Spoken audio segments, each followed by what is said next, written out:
Thanks for tuning in to reDefine for the second part of our interview with iconic portrait artist Art Streiber. We continue our chat as he tells us his greatest limitation is the amount of time he actually gets to work with his high-profile subjects, and how focusing too much during a shoot can actually make you lose the perfect shot. Also, a question from my fairly obsessed young daughter.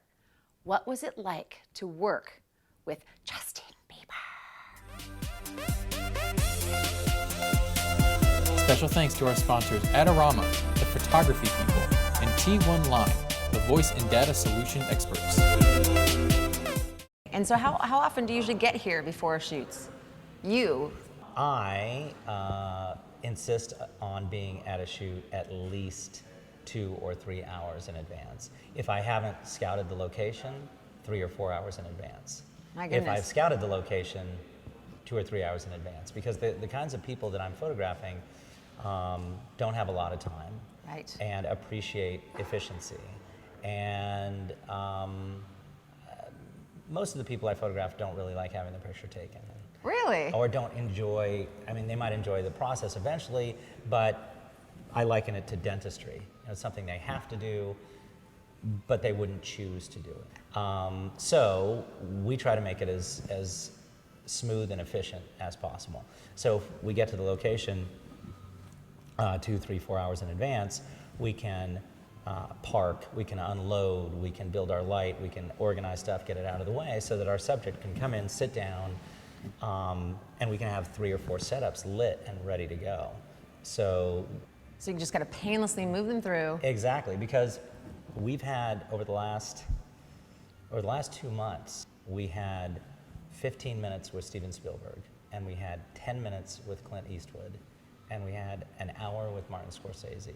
So we're photographing these very high-profile people who have a lot of demands on their time, and out of respect, we have to be incredibly efficient. What is the most complicated shoot you've pulled off? Because you have some elaborate work. We tend to specialize in complicated shoots. Complicated shoots. Wow, too many come to mind. You're like flooded. Let's see, I'm going to say, recently we photographed the cast of The Princess Bride for Entertainment Weekly. I saw that. And that was complicated because one of the cast members, Mandy Patinkin, could only be there at 7 a.m. Everybody else showed up at 2 o'clock in the afternoon to be photographed at 4 or 5. So there was some math and some physics that had to come into play. What physics do you do with it? Well, the physics of where that person was in the room and their energy, their moment, and how it relates to the person that they're standing next to, even though they're not going to be there. Right. It's more math, honestly, than physics. You've seen a tremendous amount of change since you went. And when did you first get into photography? In 8th grade, my grandfather, a very, very advanced amateur, had his own darkroom, and he sold me a Canon AE1 for $5. A Canon AE1 for $5. Threw in the lens for another $2. Sold it to me and my brother. I had already been using my father's Nikon F, and I started shooting triacs at school and brought it back to my grandfather's darkroom. Printed, developed the negatives, printed with him, and then high school newspaper, high school yearbook, college newspaper, communications major, and I really wanted to be, because I really didn't know that this kind of magazine photography existed, because honestly it kind of really didn't in the 80s. It really wasn't until Vanity Fair came along in the early 90s and reinvented magazine portraiture. To some degree. Esquire was always there. I want to give it its due. But anyway, I thought I was going to be James Noctway or Sebastian Salgado and be a globe-trotting photojournalist, and then through a series of unlikely events, ended up where I am today. I did an internship at Life magazine. I did an internship at the Riverside Press Enterprise. I was in newspaper photography. So it sounds like you've gone through a progression of gear. What are you shooting with now? I've been shooting Canon 35 all my life. And then I started shooting the Pentax 6x7 because I thought, well, and I was completely self-taught in that respect. Well, this is easy. It's just a larger 35 millimeter camera. This is a blast. So I'm shooting that and I'm shooting that, and I'm doing a lot of interior stories. And the Polaroid, if you wanted to shoot a Polaroid with that camera, you had to shoot a different body. So you had to take this camera off the tripod, put the Polaroid body on the tripod, and my crew started whining at me. Why don't you just shoot the RZ? I don't want to shoot the RZ. Just shoot the RZ. So eventually I started shooting them in the RZ, and I just fell in love with the RZ. And then when digital was born in medium format, I started shooting the Hasselblad, and I've been shooting the Hasselblad digitally ever since. I was just talking to one of my closest friends who's a very talented photographer about a shot yesterday that got away that I didn't think about until this morning. So like you didn't think about it until you were out of the situation. Oh my God, yeah, because there's so much pressure. It's like having a great comeback, but the person walked away. Yeah. There you go. Do you feel that way sometimes? Like, it's so good in here, I have to get it out here.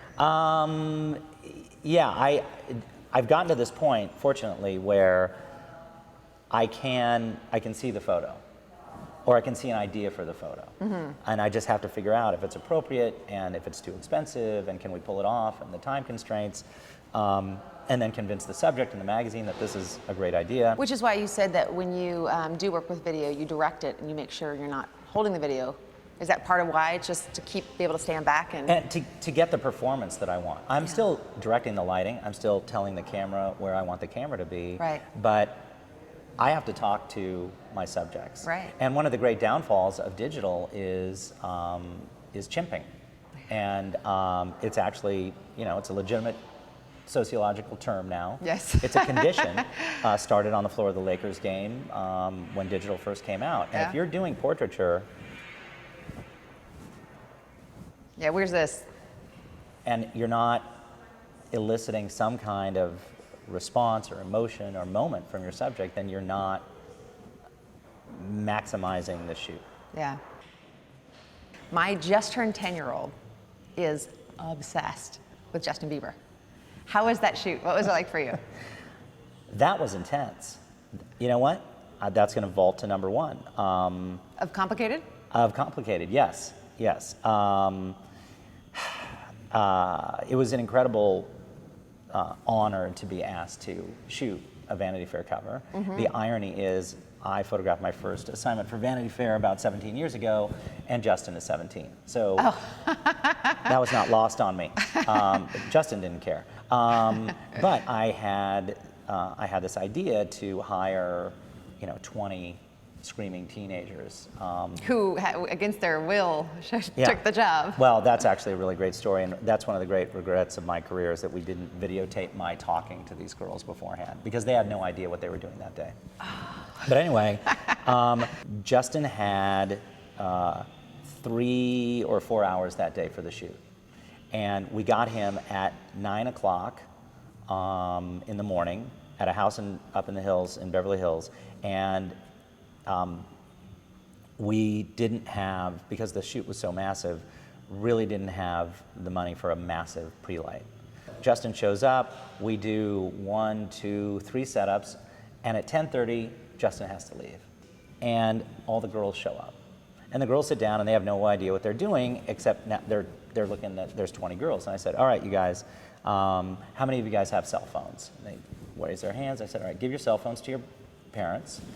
Okay, we've got a really intense, complicated shoot today, and we have very little time with our subject, and I need you guys to be professionals, and they're all hired models. You cannot tell anybody. You can't text, you can't tweet, you can't email, you can't whisper, you can't telephone, you can't tell everybody. And now the girls are like, they're... Yeah, I'm sure. Yeah, so I still haven't told them who it is.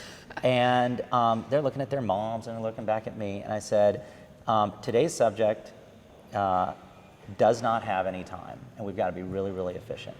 And mainly because he's got a concert tonight in San Diego. So the real Bieber fans immediately, they know his every movement. Squeal. So they're shrieking, they're crying, they're looking at their mother, they're grabbing the furniture, they're shaking, they've got goosebumps. I said, we're photographing Justin Bieber. Ah! just like exploding hormones and tears and hair being pulled out. This is the Beatles, you know, shrieking girls. And I did a lot of picture research and found these great pictures of Yeah. No, Elvis.